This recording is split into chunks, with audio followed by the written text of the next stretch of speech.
오늘 이제 여기를 할 텐데요. 여기를 할 텐데 갑자기 100페이지 정도를 띄웠어요. 34에서 143. 이거는 앞에 부분은 너무 개론적인 이야기라 건너뛰었고요.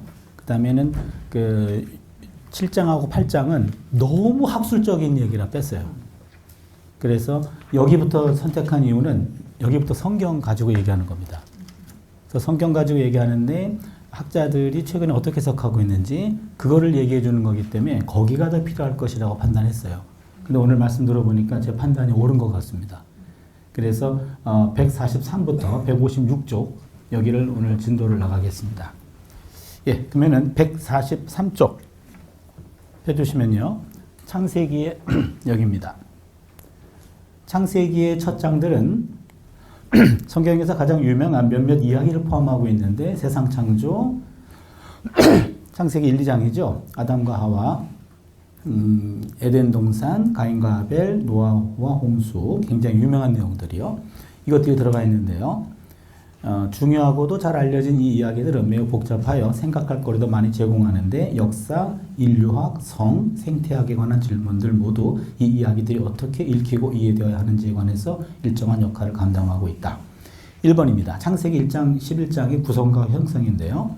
창세기 첫 장들에는 다양한 자료나 전승이 작용하고 있으면 명백하다. 지금 전승이라는 또 학술적인 용어가 나왔는데요. 그냥 떨지 마시고 그냥 그런 이야기들이 전해져 내려오는 것, 그렇게 이해하시면 되고요. 전통적인 자료 비평이라는 말은 오경을 제2, E, D, P라고 하는 네 가지 문서의 결합으로 이해하고 있는 학술 이론입니다. 그러니까 오경이 제2, E, D, P라고 하는 네 자료가 모아져서 형성된 것이 오경이다. 이거를 자료 비평의 연구 결과라고 말합니다. 원역사라는 것은 여기 창세기 1장, 11장, 이게 원역사인데요. 원역사는 제2문서와 2문서의 뿐만 아니라 그 다음에 제2문서가 제2와 2가 결합된 것을 제2라고 그럽니다. 그 다음에 P문서에서 채택한 자료로 구성되었다고 주장했다. 그게 유명한 제2DP라고 하는 사문서설, 웰하우젠 가설, 그렇게 표현합니다. 웰하우젠 가설. 여기부터 이제는 교회에서 좀 듣지 못한 내용이 될 텐데요. 교회에서는 오경은 다 모세가 썼다. 뭐 이렇게 이야기하고 있는데 사실은 모세가 다 썼다라는 것이 아니라 모세로부터 시작되었다. 그게 더 정확한 표현입니다. 모세로부터 시작되었다.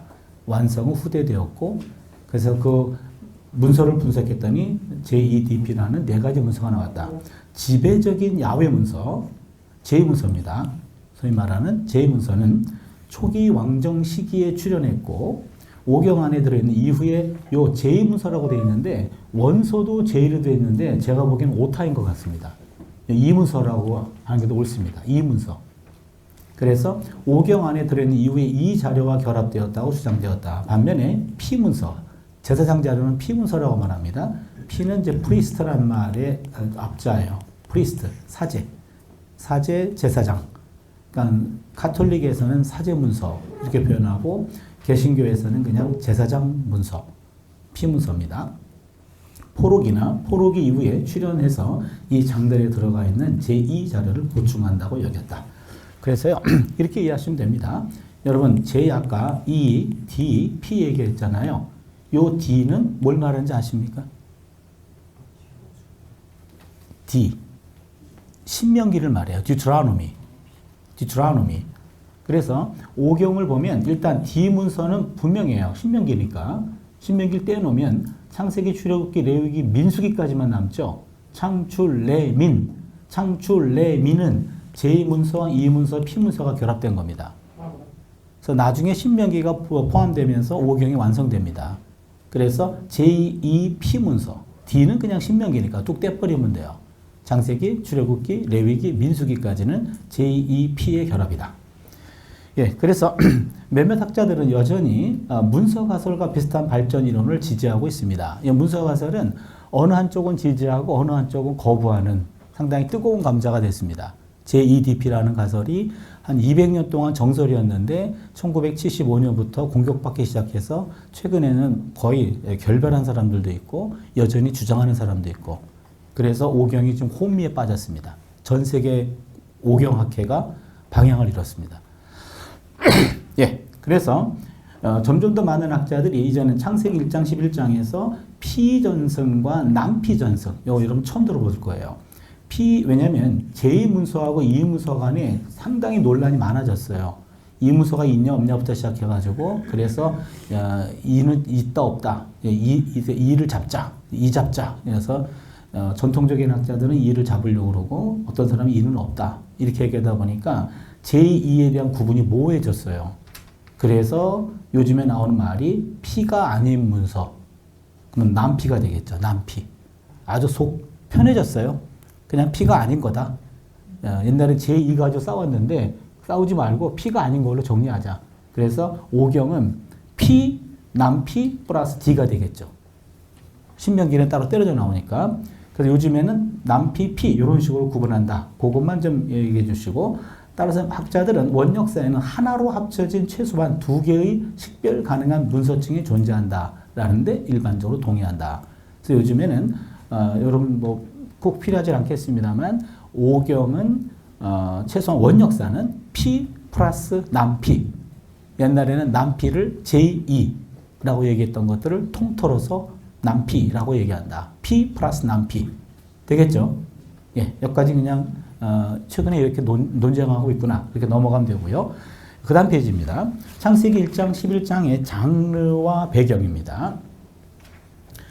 유대인, 그리스도인 그리고 관심이 있는 기타 독자들은 오랫동안 창세기 1장 11장에 매료되기도 하고 당혹스러워하기도 했습니다.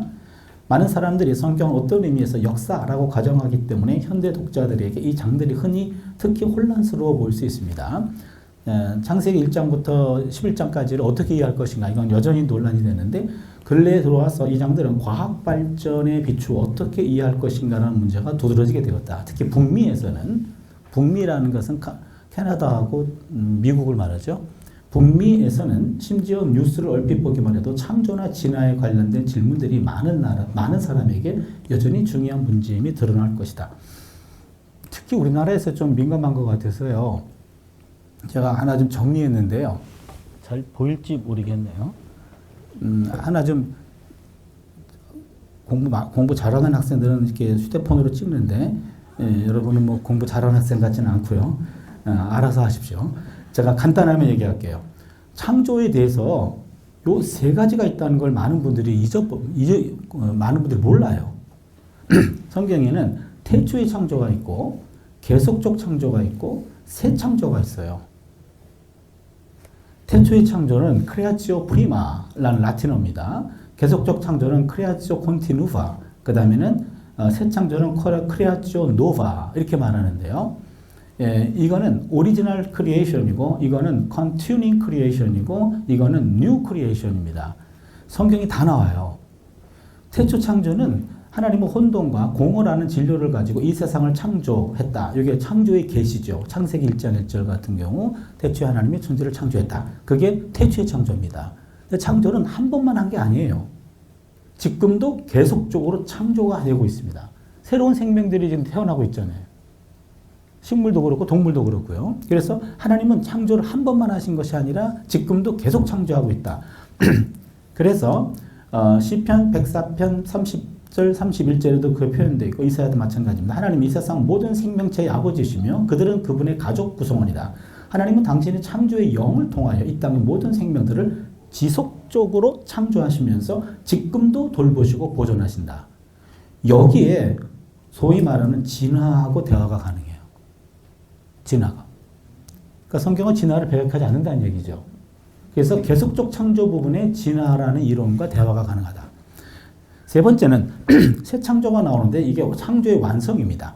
이사야서 65장 17절에 새 하늘과 새 땅이 나오는데 바로 완전히 새로운 뉴 크리에이션.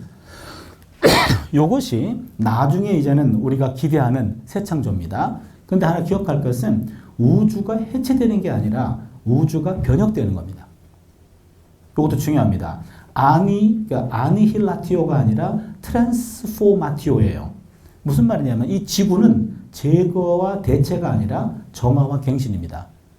그러니까 예수님이 재림하시면 하나님의 나라는 다른 별나라에서 이루어지는 것이 아니라 이 지구에서 이루어져요. 이 지구를 트랜스포마티오, 뭔가 변형시킬 겁니다. 이걸 완전히 제거하고 새로운 걸 대체하는 게 아니라. 그러니까 우리는 이 지구 환경을 끝까지 보존해야 될 사명이 있는 거죠. 여기서 하나님의 나라가 이루어집니다. 그래서 그게 새 창조입니다. 제가 이 말씀을 드리는 이유는 이 계속적 창조와 진화라는 것이 대화가 가능하다. 그리고요, 진화도 요것만 구분하면 조금 오해를 많이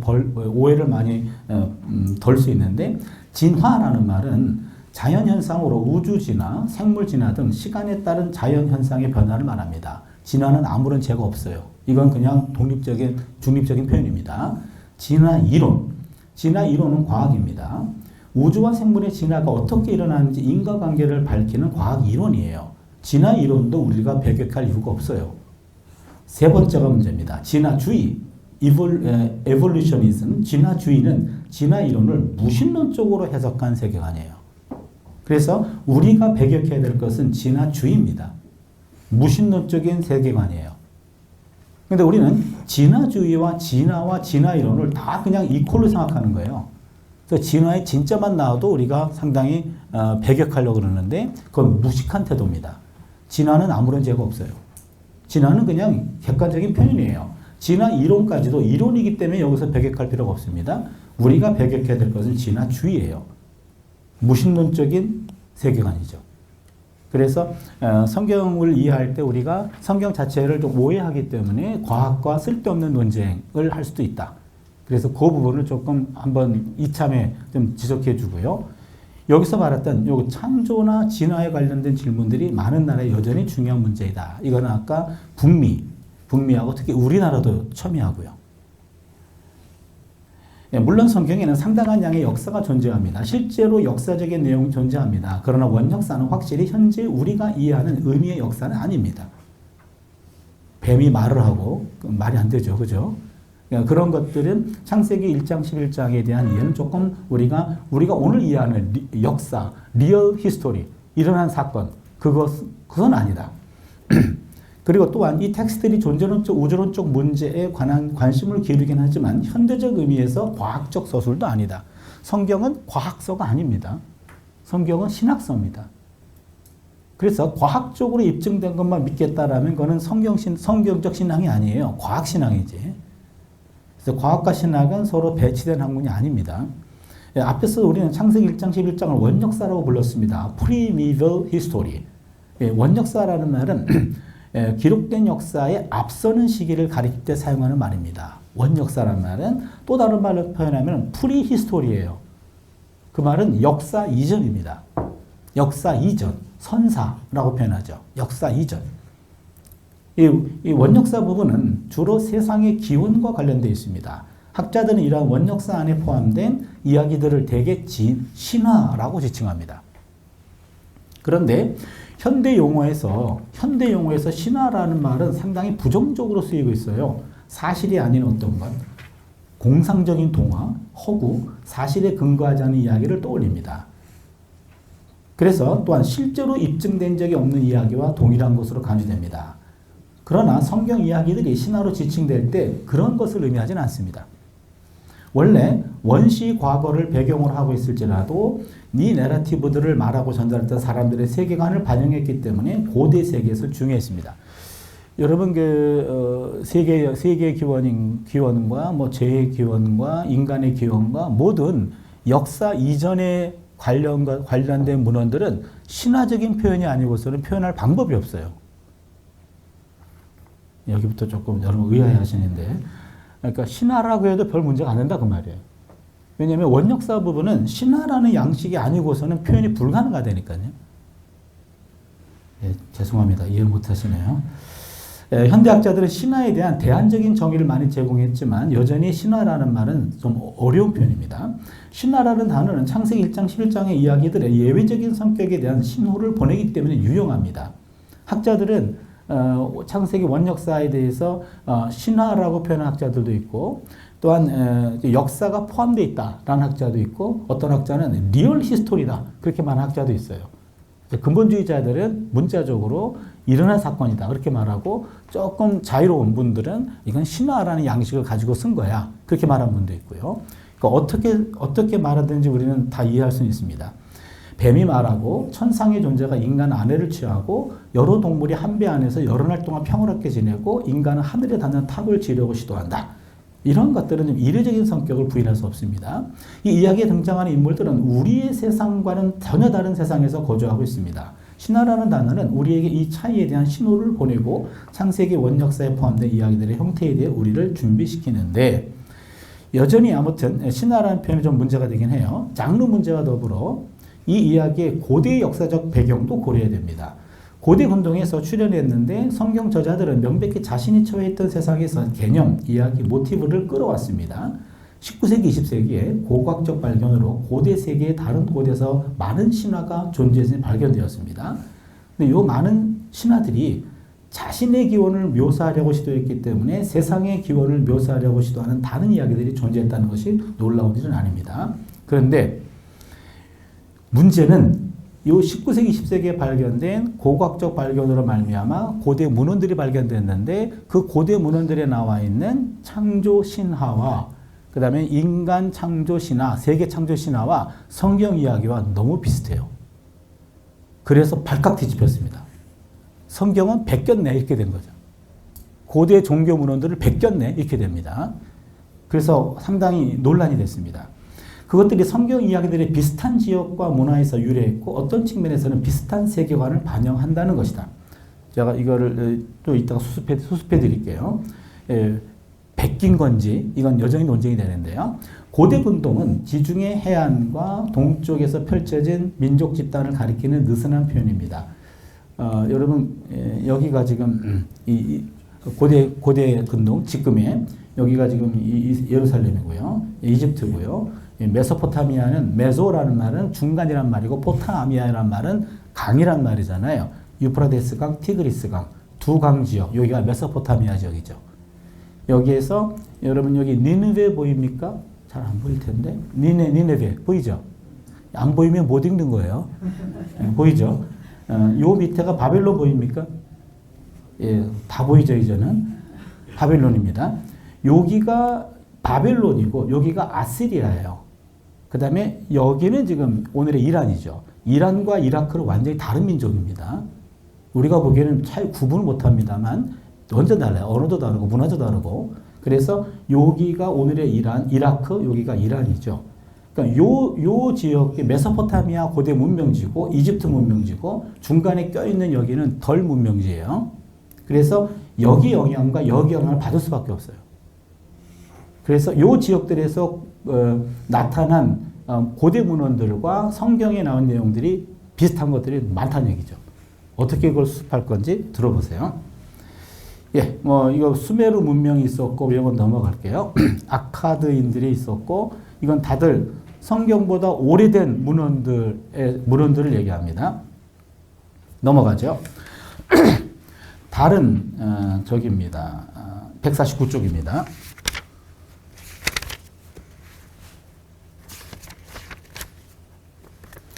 예, 다른 고대 근동 문화에서 나온 많은 신화가 창세기 원역사의 이야기들과 상당히 다르지만 그것들 중 창조 이야기와 홍수 기사를 포함한 몇몇은 놀랄 정도로 유사해 보입니다. 이로 인해 학자들이 성경의 이야기들과 다른 고대 텍스트 사이의 연관성에 관해서 숙고하게 되었다. 몇몇 학자들은 창세기 원역사를 전체적으로 읽으면 그것은 고대 세계의 이념과 신화에 대한 전복적 비평으로서 하나님과 세계 인간에 대한 이스라엘의 관점을 제시한다고 주장했다. 저는 이 이론을 지지합니다. 고대 근동의 이념과 신화에 대해서 알고 있어요. 성서 저자가. 그런데 뒤집어 읽었습니다.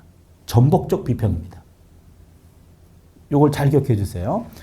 성경의 저자가 오경의 저자가 고대 근동에 있었던 저가 고대 근동 자료들 전 창조 신화라고 표현할 거고, 그 다음에는 홍수 신화라고 표현할 거고, 성경 이야기는 창조 이야기, 홍수 이야기라고 표현할 겁니다. 그러니까 신화라는 표현이 좀 교회 안에서는 부담스러운 표현이기 때문에 학술적인 용어로는 전혀 문제가 없어요. 그러나 교회 용어로서는 신화 그러면 조금 마음에 신화? 지어낸 이야기네? 이런 식으로 오해할 수 있기 때문에 교회 용어를 사용한다면 그냥 이야기로, 성경은 이야기로 표현하고 그 다음에는 고대 운동 자료들은 신화라고 표현할 겁니다. 그래서 구분하기 위해서 그렇습니다. 근데 성경은 신화를 알고 있습니다. 저자가. 왜냐하면 비슷한 이야기인데 고대 운동 자료가 더 오래된 자료들이에요. 그거는 뭐 이성적으로 인정할 수밖에 없습니다. 근데 성경하고 비교를 해보니까 차이점들이 보여요. 그 차이점들 때문에 성경 저자가 끌어온 겁니다. 그리고는 뒤집어 읽어요. 전복적 읽기입니다. 태초에 하나님이 하늘과 땅을 창조했다. 해 있으라 라고 해가 나오잖아요. 큰 별과 작은 별이 나오잖아요. 그거 다 고대 운동의 신이에요. 그러니까 신으로 표현된 존재들을 하나님은 걔 내가 만들어서 이렇게 된 거예요. 그리고 걔가 하는 일 아무것도 없어. 내가 시킨 것만 하고 있어. 이렇게 돼요. 큰 물고기, 레비아단이라고 하는 상당히 이게 물의 세계에서는 최고의 신입니다. 걔도 내가 만들었어. 이렇게 돼요. 그러니까 창세기 1장에 나와 있는 내용들은 신화적인 것들을 배경으로 깔고 있지만 탈신화화시키고 있어요. 탈신화화시키면서 하나님에게 다 복속된 존재로 만들고 있죠. 그게 원래 성경의 메시지입니다. 종합하자면 장르와 역사적 배경 모두 하나님 창세기의 앞장들을 이해하는 데 매우 중요한 요소입니다. 우리가 이 장에서 특히 어떤 방식으로 접근하든지 결석하든지 간에 그 장들의 장르와 그것들이 등장했던 역사적 배경에 관한 질문들이 고려될 필요가 있다. 예. 그 다음에 그러면은 창세기 1장 11장의 창조적, 구성적 요소와 주제적 요소입니다. 창세기 1장 11장을 선과 악 사이에서 정교하게 균형을 이루고 있는 세상을 서술하는 것으로 보는데 첫 번째 선 그리고 그에 이어지는 불완전 그에 이어지는 처벌이라는 것이 반복됩니다.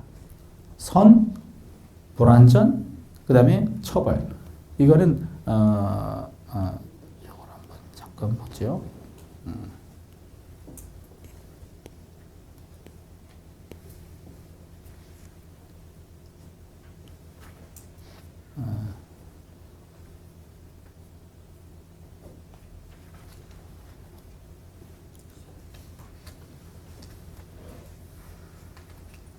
예, 제가 원래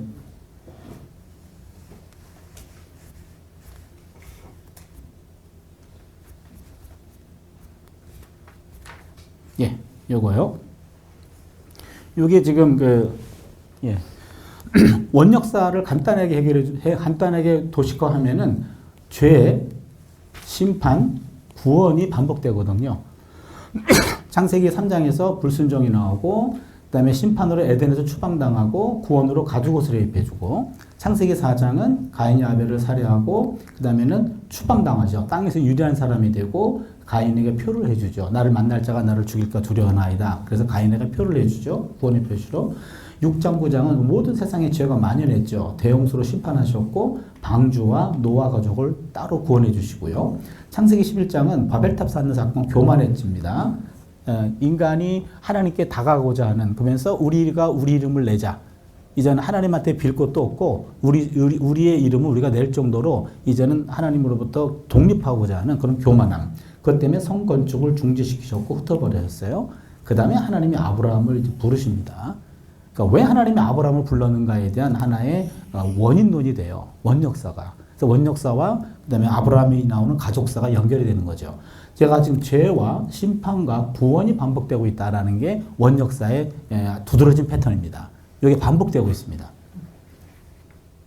예. 그래서 창세기 첫 두 장은 창조 과정과 이 창조의 선함에 대해서 묘사합니다. 그러나 불완전은 창세기 3장에서 아담과 하와가 하나님의 동산에 있는 열매 중 하나를 먹는 것을 금지한 것을 통해 그들에게 누렸던 경계를 위반함으로 시작됩니다. 그러니까 하나님께서 명령하신 것을 위반했기 때문에 그들에 대한 하나님의 심판으로 그들은 동산에서 추방되고 삶의 수고가 증가되었습니다. 나중에 좀 나왔으면 좋겠어요. 이 삶의 수고가 그러니까 노동이 고통스러워진 것. 노동 자체는 선한 겁니다. 그런데 추방되고 나서 노동이 선한 것도 있지만 고통스러운 것이 추가가 됐어요. 그래서 그래서 여러분 노동 자체는 선한 겁니다.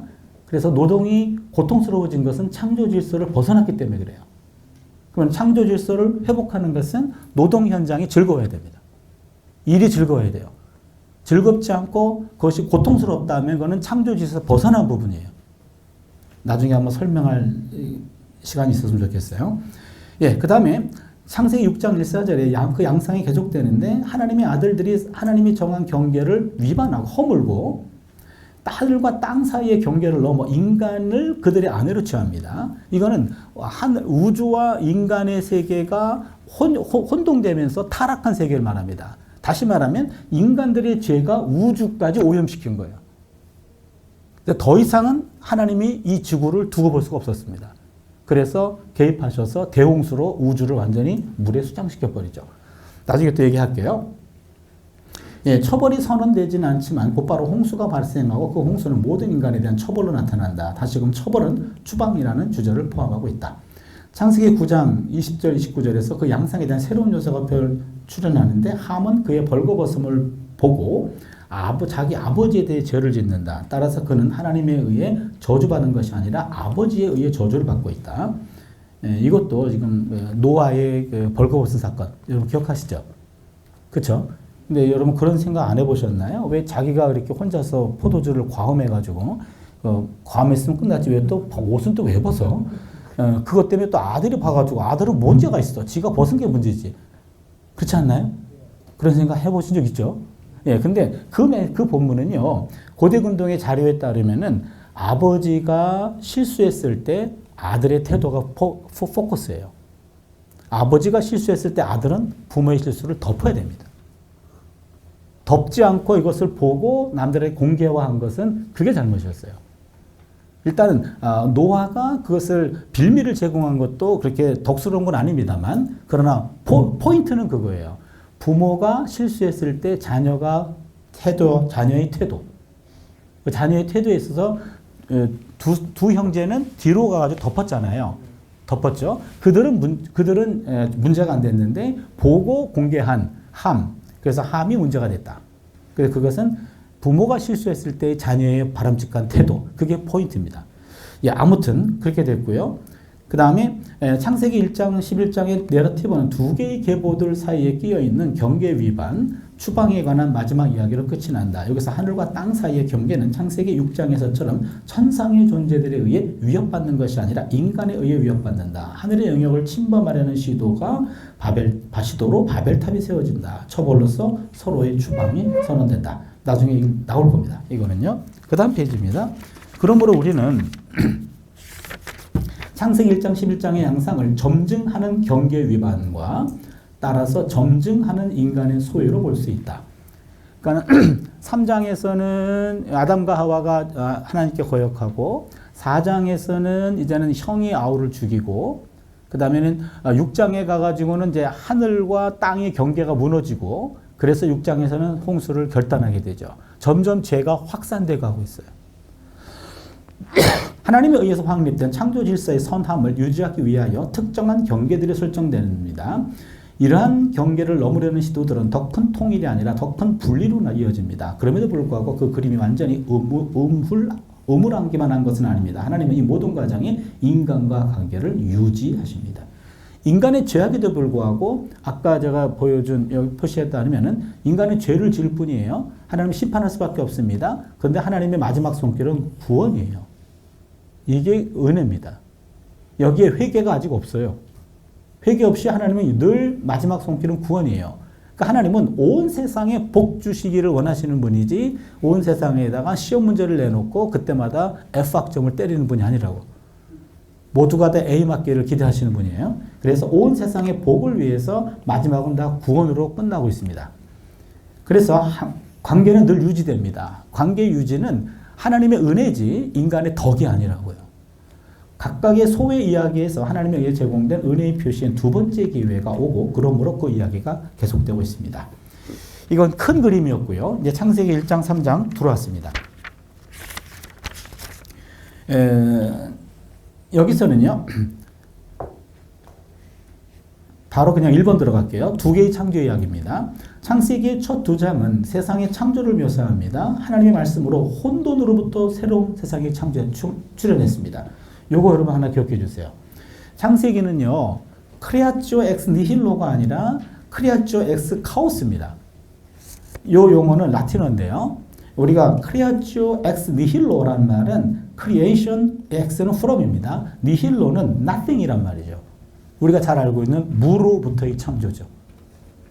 창세기 1장을 여러분 읽어보시면 태초에 하나님이 천지를 창조했다. 그 다음에 땅이 공허하고 혼돈하며 하나님의 영이 수면 위에 운행했다. 하고 3절이 창조가 나와요.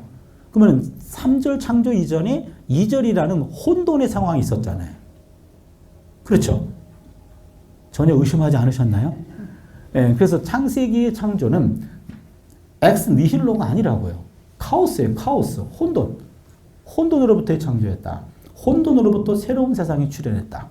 이게 무로부터의 창조라는 것은 마카비 후서 7장에 나오는 주전 2세기 때 나온 사상입니다. 그래서 원래 창세기에는 크리아추 엑스 카오스예요. 혼돈으로부터 창조인데 그게 바로 코스모스가 되는 거죠. 질서. 혼돈의 상황에서 질서로 이렇게 만든 것이 그게 창조입니다. 그러나 우리는 이 텍스트를 대략적으로 조사해 보면 창세기 2장의 1장에 자연스럽게 이어지지 않는다는 것을 알 수 있다. 우리가 지난번에 창세기 1장 1절과 2장 4절 A 구분한 거 기억하십니까? 지난주 얘기했었죠. 예. 아까 그 교복실장님이 구약을 2번 강의를 들었다 그러는데 여러분 들었다고 다 아는 거 아니죠? 그렇죠? 근데 지난주 거는 기억나시겠죠, 그래도? 2장 4절 A, B를 나눈 거예요. 하늘과 땅, 땅과 하늘. 기억하시죠? 또 눈치를 보니까 또 못하시는 분들이 2분 있어요. 제가 좀 학교를 좀 오래 있다 보니까 지금 32년째 있거든요. 이제 33년 접어들었는데 학생들 눈치를 잘 살피는 교수가 됐어요. 여기 보시면요. 2장 4절이죠. 이것이 천지가 창조될 때에 하늘과 땅의 내력이니 여기까지가 상반절이라고 그랬죠. 여기가 야훼 하나님이 땅과 하늘을 만드셨다. 하반절이라고 그랬죠. 여러분 앞에 보면 하늘과 땅과 하늘은 달라요. 순서가. 그러니까 창세기 1장 1절 2장 4절 A는 하늘에 초점이 맞춰져 있고 2장 4절 B 이하는 땅에 초점이 맞춰져 있어요. 그래서 5절에 야훼 하나님이 땅에 비를 내리지 아니하셨고 땅 얘기입니다. 그러니까 1장과 2장은 서로 다른 창조 이야기예요. 그 내용을 지금 여기서 얘기하고 있습니다. 예. 그 다음에 잘 들으세요 이제. 오히려 창세기 1장과 정확히 표현하면 1장 1절 2장 4절 A입니다. 요 A는 말씀드렸죠. 4절을 중심으로 앞뒤가 구분된다고. 이것 2장은요. 창조에 대한 2개의 구별된 이야기를 제공합니다. 창세기 1장은 창조를 2세트의 3가지 행동에서 발생한 것으로 묘사합니다. 웨스터만은 창세기 연구의 최고의 권위자입니다. 독일 사람인데요. 첫 번째 세트를 3개의 분리로 부르고 두 번째 세트를 3개의 태동으로 부른다. 첫 번째 세트는 땅에 기초를 놓고 두 번째 세트는 그것으로부터 생명을 야기시킨다. 구분 잘했어요. 여러분 도표 봐주세요. 도표. 여기 보시면 창세기 1장의 분리와 태동 1, 2, 3은 분리고 그 다음에 4, 5, 6은 태동 모든 것을 거기다 뭔가 생명을 불어넣습니다. 보세요. 첫날은 하나님이 어둠과 빛을 분리하셨습니다. 둘째 날은 하늘과 바다를 분리하셨습니다. 셋째 날은 바다와 마른 땅을 분리했습니다. 그렇게 해서 공간을 확보합니다. 공간을 창조해요. 그 다음에 4, 5, 6은 그 공간에 합당한 뭔가를 채워넣습니다. 네 번째 날은 하나님이 광명체들이 하늘에 떠 있도록 명령합니다. 해와 달과 별 이런 것들을 만듭니다. 그 다음에 다섯째 날은 하나님이 하늘과 바다를 구분했기 때문에 하늘에는 새들이 바다에는 바다 생물들을 거기다 두십니다. 그 다음에 여섯째 날은 또한 마른 땅이 나오죠. 하나님이 동물들이 생기게 했고 인간들을 창조했습니다. 그래서 이게 상당히 재밌습니다. 1, 2, 3하고 4, 5, 5, 6을 보시면 서로 매치가 되어 있고 1, 2, 3은 공간을 만들었고 4, 5, 6은 공간을 채웠습니다. 그러니까 창세기 1장은 상당히 의도적으로 하나님의 창조를 이렇게 도식화했다 그 말이에요.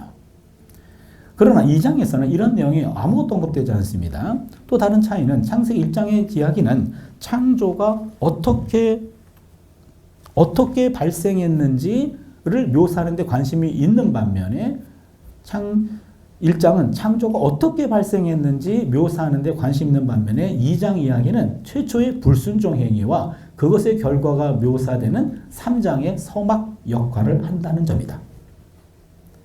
첫 번째 창조 이야기, 그리고 실로 두 번째 창조 이야기는 창조 행위에 대해서보다 곧바로 이어지는 불순종 이야기에 대해서 더 관심이 있는 것처럼 보인다.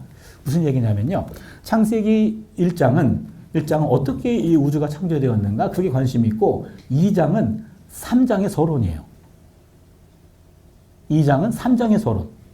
3장에서는 아담과 하와가 하나님께 불순종하는 내용 나오죠. 그렇죠? 예, 나옵니다. 네. 예, 2장에서는 그 아담과 하와가 어떻게 만들어졌는가 그 얘기를 하면서 만들어졌어. 이건 내 살 중에 살이요 뼈 중에 뼈다 이렇게 얘기하잖아요. 둘이 완전히 한 몸이 됐습니다. 그런데 둘이 한 몸이 되었는데 3장에 보면 하나님께 불순종한다고요. 그러니까 2장은 3장의 서론이 돼요. 좀 더 얘기해 보면은요. 이 차이들은 창세기 1장과 2장이 두 개의 독립적인 자료, 전승에서 유래했을 수도 있음을 암시. 이건 학자들의 표현입니다. 창세기 1장은 피 문서로 보고 2장은 남피 문서로 봅니다. 서로 문서가 다르다는 거죠. 서로 창조에 대한 서로 다른 두 집단이 이것들을 전승해 왔고 이것들이 나중에 묶어졌다는 거예요. 창세기 1장은 창조 이야기를 거의 목록 또는 시로 제시하는 반면 첫째 날, 둘째 날, 셋째 날, 넷째 날 이런 식으로. 창세기 2장은 그냥 이야기처럼 이야기하고 있어요. 창세기 2장에서는 땅의 흙으로 사람을 빚었고 그것에 생기를 불어넣어 주시니 생명이 됐다. 2장 7절이요. 그래서 쭉 그냥 서술하고 있어요. 근데 1장에서는 첫째 날, 둘째 날, 셋째 날 이런 식으로 딱딱 떨어지게 만들어 놓고 있고 창세기 1장에서는 하나님은 멀리 계시는 초월적 존재입니다. 이거 중요합니다. 창세기 1장은요. 하나님이 굉장히 먼 곳에서 해 있으라, 달 있으라, 별 있으라, 큰 물고기 태어나라 이런 식으로 하나님의 초월적 존재로 나오고 2장에서는요. 하나님이 친히 손에 흙을 묻혀요. 창세기 2장 7절이죠. 땅의 흙으로 사람을 빚으사 그 코에 생기를 불어넣어 주시 생명이 된지라 하면서 흙을 묻힌다고요. 그래서 2장에서는 창조 행위를 좀 더 밀접하게 연관된 것처럼 보입니다. 그래서 여러분 잘 들으세요. 1장은 하나님의 초월성, 2장은 하나님의 내재성이 강조가 돼요. 이게 굉장히 중요합니다. 여러분 하나님은 초월과 내재가 동시에 가능하신 분이에요. 신은 이게 가능해야 됩니다. 초월이 돼야 또 다른 곳에서 동시에 내재할 수 있어요. 그러니까 우리 지구랑 정반대에 있는 게 브라질이라고 얘기한다면 한국에서 계신 하나님은 브라질에서도 동시에 계셔야 돼요. 그러려면은 한국에 계시지만 초월적인 요소가 있어야 돼요. 이 초월적인 요소가 다른 공간에서 내재로 나타납니다. 그러니까 인간들은 초월과 내재가 동시에 이루어질 수 없어요. 그런데 하나님은 초월과 내재가 동시에 가능하다는 거죠. 그래서 초월성이 강조되는 것이 1장이고 내재성이 강조되는 게 2장입니다. 첫 번째 이야기에서 하나님이 신에 대해 좀 더 일반적인 이름인 엘로힘으로 불리는 반면 두 번째는 개인 이름인 야훼로 불립니다. 이게 또 포인트입니다. 하나님의 이름은 야훼입니다. 우리말 성경에 여호와라고 나와 있는 것은 잘못된 번역입니다. 근데 이거를 너무나 굳어졌기 때문에 고치지를 못하고 있을 뿐이지 정확한 발음은 야훼 혹은 야훼. 요 야훼도 이게 정확한 발음이고 여호와는 잘못된 발음이에요. 이게 히 발음이 들어가는 거는 학자들마다 조금 차이점이 있어서 그렇습니다. 왜냐면은 하나님의 이름은 이거 지금 시간이 없는데 이렇게 쓰거든요. 히브리어입니다. 요드 이게 YHWH 히브리어는 이렇게 쓰죠. 그래서 요건데 그럼 우리식으로 표현하면은 YHWH만 남아 있는 거예요. 다 자음이에요. 히브리어 모음이 없어요. 근데 원래 이거를 랍비들은 제대로 읽었다고요. 근데 나중에 하나님의 이름을 함부로 읽지 말아라 라는 전통 때문에 발음하지 않았어요. 다른 이름으로 바꿔 불렀습니다. 그러다 보니까 발음을 잃어버렸어요. 그런데 나중에 학자들이 찾아낸 발음이 이게 YHWH 어떻게 읽어요 이거? 못 읽잖아요. 그죠? 그래서 찾아낸 발음이 야훼인데 요 H자가 문법적으로 하면 무음입니다. 묵음이에요. 그러면 야훼가 돼요. 야훼. 그런데 민감한 사람들은 들린대요. 야훼로. 그러니까 랍비들 바라는 거 보면 야훼, 야훼 그러는데 저한테는 안 들려요. H가. 근데 어떤 분은 들린대. 그래서 야훼파와 야훼파가 싸우고 있어요. 그건 민감도의 차이입니다. 저는 문법적으로는 안 들어야 돼, 이거는. 그러니까 문법적으로는 야훼가 맞고 현실적으로는 야훼도 틀리지 않아요. 그래서 학자들 간에 구약자들은 야훼파가 있고 야훼파가 있어요. 그러니까 저는 야훼파입니다. 그러니까 학생들이 제 앞에서 레포트를 낼 때 야훼로 썼다. 그건 F입니다. 그건 자기 선생에 대한 도전이에요. 그 야훼로 써야 된다. 제 앞에서는 야훼로 써야 돼요. 제 제자들은 다 야훼입니다. 근데 또 여의도 순복음교회 야훼가 되고 카톨릭도 야훼가 되고 그렇게 되죠. 그래서 저는 괜히 그냥 잘난 척하려고 야훼 이렇게 합니다. 여호와는 아닙니다. 여호와는 아니에요. 근데 우리말 성경 여호와로 굳어져 있어서 지울 수가 없습니다. 그건요. 아무튼 야훼인데 야훼가 독일말로 이렇게 써요. 요트하웨 하웨에 이렇게 쓰는데 요걸 영어로 번역한 게 Y예요. 그래서 요것 때문에 제2문서라 그런 겁니다. 하나님의 이름을 야훼로 쓰는 문서를 제2문서라 그래요. 영어로 하면은 W, 이게 Y가 됩니다. 이걸 또 Y문서라고 말하는 정신나간 학자가 하나 있었는데 아니에요. Y가 아닙니다. J입니다. 그래서 J. 그래서 두 번째 이야기는 항상 하나님의 이름이 야훼로 나와요. 엘로힘 야훼로 나와요. 그래서 그거는 야훼 문서라고 그러고 창세기 1장은 항상 피 문서는 엘로힘만 나와요. 그래서 그거는 이문서라고 표현하는 겁니다. 엘로힘. 예, 창세기 기사와 병행하는 고대 군동의 기사들입니다. 지금 아까 말씀드렸듯이 고대 군동에서 발견된 텍스트들이 창조 이야기들, 특히 기원들 등 성경 이야기들을 해석하는 빛을 비춰줌에 따라 많은 것들이 알려졌습니다. 프리처의 저서인 구약 성경과 관련된 고대 군동 텍스트, 요거를 Ancient Near Eastern Text 요래 가지고요. 이것을 아네트라 그래요. 아네트. 조금 신학 공부하신 분들은 많이 들어봤었던 내용들입니다. 그러니까 구약의 내용과 고대 군동의 내용이 중복되는 것. 이것들은 다 찾아가지고 이 사전에 집어넣었어요. 그래서 다른 고대 텍스트들의 창세기 1장 3장의 이야기에서 발견된 몇몇 모티브들과 놀라울 정도로 평행이 발견되었습니다. 그래서 비슷한 내용들이 많이 나타나는 아까 말씀드렸듯이 요거 하나만 좀 기억해 주세요. 비벨, 바벨, 슈트라이트. 독일 말인데 비벨, 바벨. 그러니까 비벨은 성경을 말하고 바벨은 메소포타미아를 대표적인 건데 고대 군동의 문헌들을 말해요. 아까 말씀드렸죠. 바벨에 있는 내용들이 비벨에 많이 들어왔다고. 그러다 보니까 종교학자들은 바벨에다가 액센트를 둬요. 성경은 고대 군동 자료를 베꼈다 이렇게 말하죠. 표절이다 이렇게 말하고 저 같은 성서학자들은 정신 차리고 봐. 비슷하지만 다른 점들이 더 많아. 그러니까 성경 저자는 다른 점을 강조하기 위해서 참조한 거야. 이게 성서학자들의 표현이고요. 저 같은 성서학자들이요. 그래서 오히려 고대 군동 자료와 비교했을 때 야훼 하나님의 독특성이 두드러져요. 요게 아주 신기합니다. 그냥 야훼 하나님만 봤다간 독특성이 두드러지지가 않아요. 근데 고대 군동의 자료들과 비교했더니 유사한 점들이 있는데 어느 부분에 가가지고 도드라져. 그게 아까 말씀드렸던 전복적 읽기예요. 예를 들면 고대 군동의 신들은요. 인간에게 두려운 존재입니다. 그 다음에 고대 군동의 신들은 인간들에게 먹을 것을 요구합니다. 제사상을 요구해요. 근데 우리 하나님은 제사상을 요구하지 않습니다. 만나 메추라기를 주시는 분이에요. 하나님은 우리에게 먹을 것을 요구하지 않고 먹을 것을 채워주시는 분이에요. 이것만으로도 완전 달라요. 그리고 고대 군동의 신들은 인간들이 안 만나고 싶어 합니다. 두려워합니다. 그러나 우리 하나님은 인간 역사 속에 개입하시는 분이에요.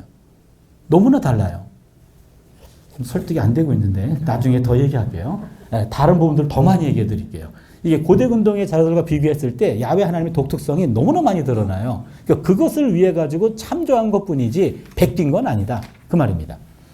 예, 그 다음에 뭐 아트라시, 서사시 이런 데 보면은 내용들이 많이 나오는데 보세요. 유사점들이 발견되는데 창세기 1장의 기사는 세상의 구조에 대해서 제한적으로만 묘사하지만 2000년기에 쓰여진 바벨로니아 서사시 에누마 엘릿이 이런 데 보면은 비슷한 내용들이 많이 나옵니다. 그건 쭉 나와 있고요. 넘어갑니다. 그 다음에 세상의 창조. 제가 지금 시간은 없고 진도는 빼야 되고 좀 정신이 하나도 없는데요. 예, 보세요. 에누마 엘리시에도 비슷한 개념이 존재하는데 그것은 세상 창조를 신들 사이의 전쟁으로 제시하고 있어요. 그래서 마루두크. 여러분 마루두크 기억해 주세요. 바벨론의 최고신입니다. 마루두크. 저는 말뚝이라고 말하는데 마루두크는 여신 티아맛을 제압한 이후 그녀의 시신을 둘러 나누어 절반으로는 하늘에 만들고 다른 절반으로 땅을 만들었습니다. 이 창조 행위는 압수의 물을 봉함으로 물 안에 생명이 존재할 수 있는 공간을 파냈다. 이것과 창세기 1장과 에누마 엘리시를 비교해 보면은요. 또 다른 평행점은 창조의 순서가 비슷해요. 창세기 1장은 창조의 순서를 빛 창조, 물들 사이를 분리하고 마른 땅을 창조했고 하늘에 태양과 달과 별을 놓았고 바다 생물을 창조했고 마지막 동물과 인간을 창조했어요. 이 순서도 에누마 엘리시의 창조와 비슷해요. 순서가. 그러니까 이걸 보면은 베꼈네 이렇게 오해를 살 수 있어요. 이러한 유사성들은 이 전성들의 관계와 관련된 질문을 제기하는데 몇몇 학자들은 텍스트들의 기능은 다르지만 1장이 에누마 엘리시의 모종의 방식으로 빚을 지고 있다고 주장한다. 이 유사점은 창세기가 그런 텍스트들을 직접 차용한 데서 기인한 것이 아니라 모두 유사한 세계관을 반영하고 있기 때문에 비슷한 것이 들어온 것이다. 이게 하나의 해석입니다. 이게 하나의 해석. 왜냐하면 그 당시 고대 운동회에서 그 글을 남겼던 사람들의 세계관과 성서의 저자의 세계관이 같은 문화권 안에 있었기 때문에 비슷할 수밖에 없다. 그런 얘기입니다. 그러나 차이점들 역시 존재한다. 가장 주목할 만한 차이점은 성경 텍스트에 나타나는 하나님의 절대적인 능력입니다. 에누마 엘리시에서 창조는 신들 사이의 전쟁의 부산물이에요. 근데 성경은 하나님 한 분밖에 없습니다. 그러니까 달라요. 창세기에는 창조주로서 이스라엘의 하나님, 한 분이신 하나님께 초점을 맞춘다면 게다가 창세기 기사에서는 창조의 평화와 창조의 질서 정연함이 에누마 엘리시의 기사에 나타나는 혼돈과 뚜렷이 대조됩니다. 고대 운동의 창조 신화를 보면은요, 신들 간의 전쟁이에요. 근데 여러분, 우리 성경은 신들 간의 전쟁할 대상이 없어. 하나님 누구랑 싸웁니까? 혼자밖에 없는데. 그 나머지 신급으로 인정된 것 다 걔 내가 만들었어요. 그렇잖아요. 신을 인정하지 않아요. 그러니까 다른 세계관이에요. 창세기 기자의 저자들이 고대의 다른 창조 기사들에 관해 알았을 수도 있지만 신과는 근본적으로 다릅니다. 그럼에도 불구하고 이런 평행 기사들은 성경의 텍스트들이 진공 상태에서 출현한 것이 아니라 고대 세계의 다른 곳에 이미 알려졌던 사상과 주제를 반영한다는 점을 상기시켜주는 중요한 자료가 됩니다. 무슨 말이냐면 성경 저자가 성경을 기록할 때 그냥 백지 상태에서 계시받아가 쓴 게 아니란 말이에요. 고대 운동에 있는 자료들을 충분히 참조해서 그 저자들의 지식과 그 저자들의 어떤 경험 이것들을 빌어서 기록하게 했다는 얘기입니다. 이해하시겠나요?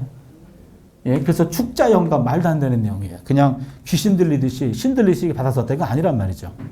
있었던 자료들을 참조해서 한 거고요. 그래서 공간복음서도 마태, 마가, 누가, 요한 예수 사건에 대해서 각기 다른 각도로 기록합니다. 그래서 하나님은 우리가 경험한 것들을 가지고 사용하시는 거예요. 우리 신학대학 가면은 막 60 넘으신 분들도 신대원에 들어오셔요.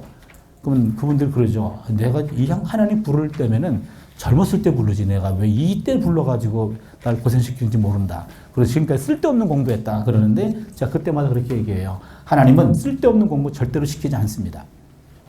선생님이 그동안 공부하고 경험했던 모든 것들이 나중에 목회하는데 반드시 필요할 겁니다. 그 말 맞아요. 쓸데없는 경험 없습니다. 그래서 하나님은 내가 갖고 있는 지식과 내 경험을 통해서 그거를 가지고 하나님의 말씀을 기록하게 했다. 진공 상태가 아닙니다. 우리 경험과 이성도 거기에 일조합니다. 그래서 성경에 나와 있는 내용들이 고대 운동의 자료들을 반영할 수밖에 없다. 베낀 것은 아니다. 서로 다르다. 그리고 독특한 메시지를 하기 위해서 사용한 것뿐이다. 예, 그게 오늘의 포인트고 오늘 진도는 여기까지고 억지로 진도를 마쳤습니다. 예, 2분 정도 남았는데 2분 가지고 질의응답이 가능할 것 같지는 않습니다. 지난번에 제가 기도하고 끝내면 예, 잠깐 기도하겠습니다. 하나님, 이렇게 하나님의 말씀을 깊이 있게 공부할 수 있는 기회 주셔서 감사합니다. 이 공부를 통해 우리의 신앙과 우리의 신학이 좀 더 견고하게 하여 주시옵소서. 하나님이 늘 우리와 함께 해주시기를 원하옵고 예수님의 이름으로 기도드립니다. 아멘. 수고하셨습니다.